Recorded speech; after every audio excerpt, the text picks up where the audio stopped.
রাজ্যে বেশ কয়েকদিন থেকে প্রশাসন চালাচ্ছে বিভিন্ন জায়গায় উচ্ছেদ অভিযান।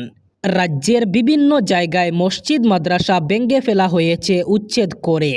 তবে এবার মসজিদ মাদ্রাসা নয়, এবার একসঙ্গে 3টি মন্দিরের উপর চালানো হলো বুলডোজার। বুলডোজার চালিয়ে ভেঙে ফেলা হয়েছে জানকী মন্দির, রাম ঠাকুর মন্দির এবং শিব মন্দির। কেবল মন্দির নয়, বেশ কয়েকটি পরিবারের বসতগৃহ উচ্ছেদ করে ভেঙে ফেলা হয়েছে। রাজ্যের বকলিয়াঘাটে এই প্রশাসন বুলডোজার মুডে অ্যাকশনে নেমেছে। উচ্ছেদ স্থল থেকে 200 মিটার পর্যন্ত প্রশাসন ব্যারিকেড বেঁধেছে। একই সঙ্গে ভেঙে ফেলা হয়েছে 3টি মন্দির।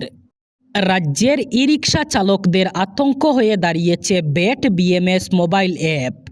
শুধুমাত্র রাজ্যেই নয়, গোটা দেশের ই-রিকশা চালকরা এই ব্যাট বিএমএস মোবাইল অ্যাপে আতঙ্ক। ই-রিকশা বন্ধ করে দেওয়া যায় BAT বিএমএস মোবাইল অ্যাপ দ্বারা। এর ফায়দা নিয়ে অনেক মানুষই মজা করে ই-রিকশা চালকদের ই-রিকশা মাঝপথেই বন্ধ করে দেন। ব্যাট বিএমএস মোবাইল অ্যাপ ব্যবহার করে ব্লুটুথ কানেক্ট করে পার্শ্ববর্তী ই-রিকশাগুলি চলাচল করা বন্ধ করে ফেলা যায়। আর এরই ফায়দা নিয়ে অনেক দুষ্টচক্ররা মাঝপথেই ই-রিকশা বন্ধ করে দেন। তবে এবার ব্যাট বিএমএস মোবাইল অ্যাপ ব্যবহারকারীরা সাবধান। প্র্যাঙ্ক করার নামে ই-রিকশা চালকদের হয়রানি করলেই এবার শাস্তির বিধান দেওয়া হয়েছে। মাঝপথে যদি ব্যাট বিএমএস মোবাইল অ্যাপ ব্যবহার করে কেউ কোনো ই-রিকশা বন্ধ করে দেন, তাহলে তার বিরুদ্ধে মামলা করা হবে। 3 বছরের জেল হতে পারে এবং সেই সাথে 5 লক্ষ টাকা পর্যন্ত জরিমানা করা হতে পারে। এবার ব্যাট বিএমএস মোবাইল অ্যাপের বিরুদ্ধে সরকার শুরু করবে তদন্ত।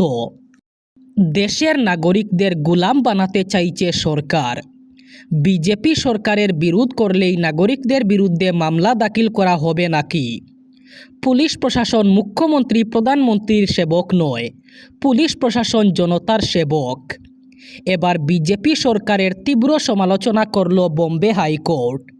হাইকোর্ট জানিয়েছে, দেশে বিজেপি সরকারের বিরোধ প্রতিবাদ করলেই নাগরিকদের গ্রেফতার করে সরকার। সরকারের সিদ্ধান্তের সমালোচনা অথবা বিরোধ করলেই নাগরিকদের ভয় দেখানো হয়। ভয় পেয়ে এবার বিরোধ করতে চাইছেন না নাগরিকরা, আন্দোলন করতে ভয় পাচ্ছেন দেশের নাগরিকরা। সরকারি সিদ্ধান্তের বিরোধিতা করলেই নাগরিকদের বিরুদ্ধে মামলা দায়ের করা হয়। আসলে সরকারি সিদ্ধান্তের বিরোধিতা করা তো নাগরিকদের মৌলিক অধিকার। প্রশ্নপত্র ফাঁস হলেই সরকারের সমালোচনা করেন নাগরিকরা, তবে এবার সমালোচনা করতে ভয় পাচ্ছেন দেশের নাগরিকরা। আসলে দেশের নাগরিকদের গোলাম বানাতে চাইছে সরকার। আগামীকাল 5 জুলাই অনুষ্ঠিত হতে যাচ্ছে অসম লোকসেবা আয়োগের সংযুক্ত প্রতিযোগিতামূলক পরীক্ষা অথবা APSC পরীক্ষা। রাজ্যের 15টি পরীক্ষা কেন্দ্রে এর জন্য বেশ কিছু নিষেধাজ্ঞা জারি করেছে গৌহাটি পুলিশ প্রশাসন। গৌহাটি পুলিশের উপ আয়ুক্ত নিরুপম হাজারিকার জারি করা এক নির্দেশ অনুসারে ভারতীয় নাগরিক সুরক্ষা সংহিতা 2023-এর 163 ধারার অধীনে জারি করা এই নিষেধাজ্ঞার লক্ষ্য হচ্ছে পরীক্ষা স্বচ্ছ এবং সুন্দরভাবে পরিচালনা করা। গৌহাটি পুলিশ আয়ুক্তর অন্তর্গত 15টি কেন্দ্রে 13,500-র অধিক পরীক্ষার্থীর পরীক্ষায় অবতীর্ণ হওয়ার সম্ভাবনা রয়েছে। এই নির্দেশের অধীনে পরীক্ষা কেন্দ্রগুলির 100 মিটার ব্যাসার্ধের মধ্যে পরীক্ষা পরিচালনা এবং নিরীক্ষণ নিয়োজিত প্রার্থী এবং কর্মচারীরা সকল ব্যতীত প্রবেশ নিষিদ্ধ করা হয়েছে যে কোনো ব্যক্তির। মার্কিন এবং ইসরায়েলি বিমান হামলায় ইরানের সর্বোচ্চ নেতা আয়াতুল্লাহ আলী খামেনি নিহত হওয়ার 4 মাসেরও বেশি সময় পর 3 জুলাই থেকে তেহরান আনুষ্ঠানিকভাবে 6 দিনের জাতীয় শোক পালন শুরু করেছে।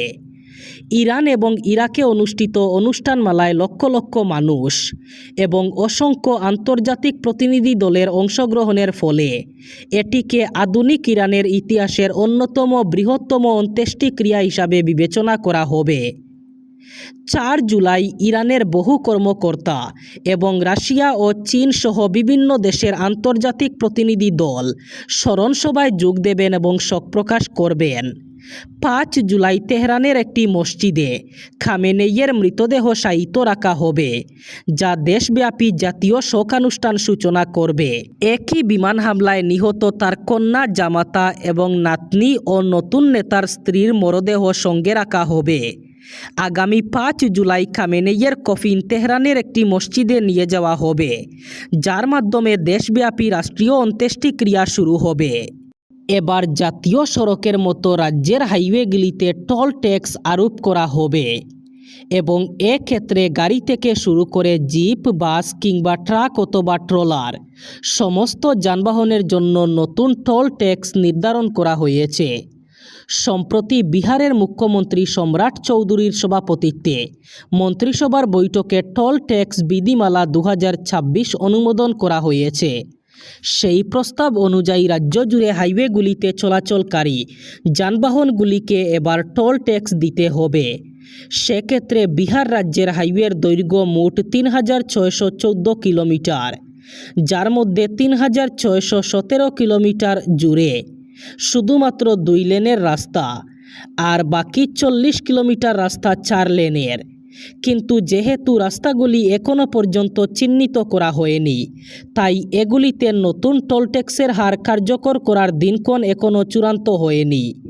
উল্লেখ্য, হাইওয়েতে হালকা মোটরযানের জন্য টোল হার প্রতি কিলোমিটারে 1 টাকা 25 পয়সা। ট্রাকের মতো ভারী যানবাহনের জন্য রেট নির্ধারণ করা হয়েছে 6 টাকা 65 পয়সা। এমনকি আরও ভারী যানবাহনের জন্য টোল ফি দিতে হবে প্রতি কিলোমিটারে 8 টাকা 10 পয়সা। ডিজিটাল মাধ্যম অথবা ফাস্ট্যাগের মাধ্যমেই পেমেন্ট করা যাবে। রাজনৈতিক অঙ্গন থেকে সুপ্রিম কোর্ট, নাগরিকত্ব নিয়ে বিতর্ক দেশ জুড়ে। বিজেপি রাজনৈতিক দলগুলির প্রশ্ন, 12 বছর ধরে ক্ষমতায় রয়েছে মোদী সরকার। যদি তারা মনে করে আধার, ভোটার, পাসপোর্ট, পেন কোনোটাই ভারতীয় নাগরিক হওয়ার প্রমাণপত্র নয়, তাহলে কেন এতদিনেও একটি নাগরিকত্ব কার্ড কেন করা গেল না? এই লাগাতার চাপানো উত্তরের মধ্যেই এবার শোনা যাচ্ছে কেন্দ্রীয় সরকার একটি নাগরিকত্ব কার্ড আনার পরিকল্পনা করেছে। যদিও এই উদ্যোগ নতুন নয়, আগেও এই নিয়ে একাধিকবার জল্পনা হয়েছে। তবে এবার শোনা যাচ্ছে অস্বস্তি কাটাতে নাগরিকত্ব কার্ডের উদ্যোগ নেওয়া হচ্ছে। সংসদে আসতে পারে বিল। আগামী বছরের বাজেটে ন্যাশনাল সিটিজেনশিপ কার্ডের জন্য বরাদ্দ করার প্রস্তাবও এসেছে। সরকারি সূত্রের খবর, যেহেতু এতদিন সেন্সাস হয়নি এবং প্রকৃত জনসংখ্যার পরিসংখ্যান আসেনি, তাই সিটিজেনশিপ কার্ড করা যাচ্ছিল না। 2027 সালের ফেব্রুয়ারি মাসে শুরু হবে সেন্সাস। মার্চ মাসের মধ্যে কাজ শেষ হয়ে যাবে। 2028 সালে পূর্ণাঙ্গ সেন্সাস রিপোর্ট আসবে। তারপরেই ন্যাশনাল সিটিজেনশিপ কার্ডের কাজ শুরু হবে। 2029 সালের লোকসভা ভোটের আগেই নাগরিকত্ব কার্ড পাবেন নাগরিকরা, এমনই সম্ভাবনা।